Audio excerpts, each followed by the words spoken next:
These are all figures that were released in the 2019 calendar year.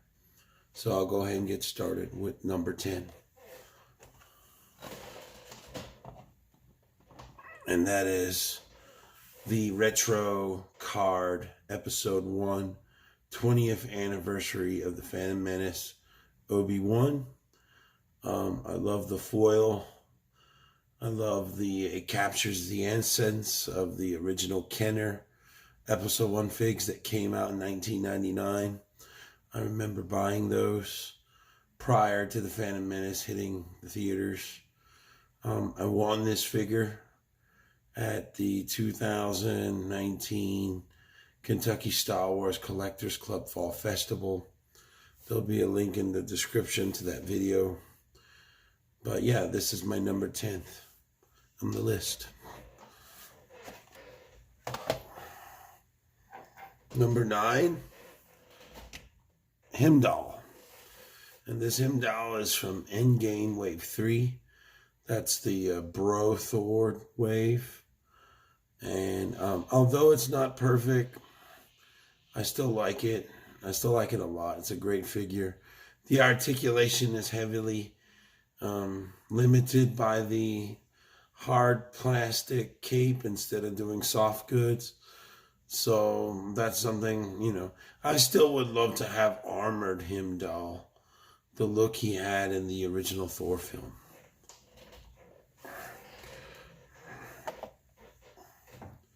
Number 9, also from Thor Ragnarok. Number 8. Heimdall was 9. This is Korg, and he is from the 2-pack from the Grandmaster, and this was a 10 years of MCU Hasbro Marvel Legends 2-pack. I recently got this in the mail from my good pal Kevin of the Tattoo Toy Hunter Toy Channel, fellow podcast buddy of the Savage Podcast, in a trade. So thank you again, Kevin, for hooking me up, for finding him for me and letting me get your extra copy. I really love this figure. He's my number 8, Korg. Number 7, this is Star Wars Black Series Archive Wave 2. This is Darth Maul. And this is a figure that I'm extremely happy to own it, very proud to own it. He's not wanting to stand for me right now. It goes with that alternative head that is stuck in the hood. A lot of people got this figure also in this style packaging. I didn't, but it doesn't mean I won't get one. If I do, it will stay carded, of course. Really love owning this Darth Maul, and that's why I have him as number 7.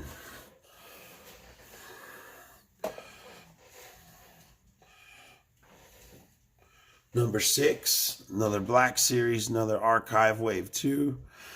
This is Anakin. This is Anakin as he's transforming to Darth Vader.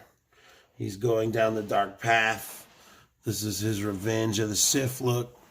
So this is Anakin going down the dark path. Love this figure. Never had an opportunity at the Blue Line version.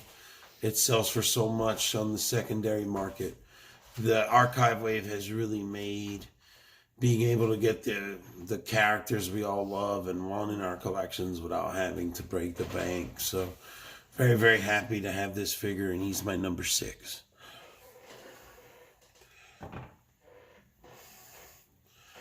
Okay, number 5 is none other than the Mandalorian, Din Djarin, the hero of the Disney Plus streaming series based in the Star Wars universe. If you haven't done yourself the favor of subscribing to Disney Plus now that all 8 chapters can be binged in a single viewing if you're hardcore enough, I would highly recommend it. This series is phenomenal. This is his introductionary look on the show. Definitely excited to get him in the full Beskar armor and with all the additions that were added to him throughout the chapters in season 1. Very excited for season 2 in 2020 in the fall. Number 4, another Black Series. Continuing my trend. This is the big, heavy armored Mandalorian, heavy artillery Mandalorian. However you want to say it. This is Ham, the big guy. It was played by a bodybuilder, but voiced by Jon Favreau himself, who is no stranger to doing voice work for Star Wars Clone Wars as a Mandalorian. This character was very cool. His jetpack, his minigun, the massive flamethrower on the wrist. Great figure. One of my Cyber Monday picks-ups this year. Awesome figure, and I'd love to have him. And he's number 4. Moving right along, getting close to the end of this. Don't want to make it too long. This is number 3. This is also Archive Wave 1. Wave 1 debuted in the beginning of 2019. People were finding him as early as January, February of this year. I didn't get mine until March. I found him at Lexington Comic Con. A link to that video will be in the description. Really, really love this figure. Never had a chance to pick up the blue line. I know the blue line original release has come down in value since the archive one came out. So never say never. If I did, it would remain in package. But I'm happy with this one, and I love it. I love the details.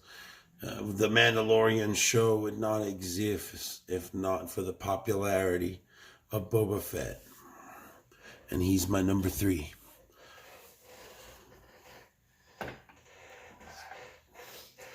And number 2 of my 2019 top action figures of the year is again Black Series. This is the Walmart exclusive Jedi Luke, as his appearance during the raid on Jabba's palace, because he does not have the gloved hand yet. So his hand gets injured in breaking Han away from Jabba's control. But he comes with the soft goods robe, which I don't have currently displayed.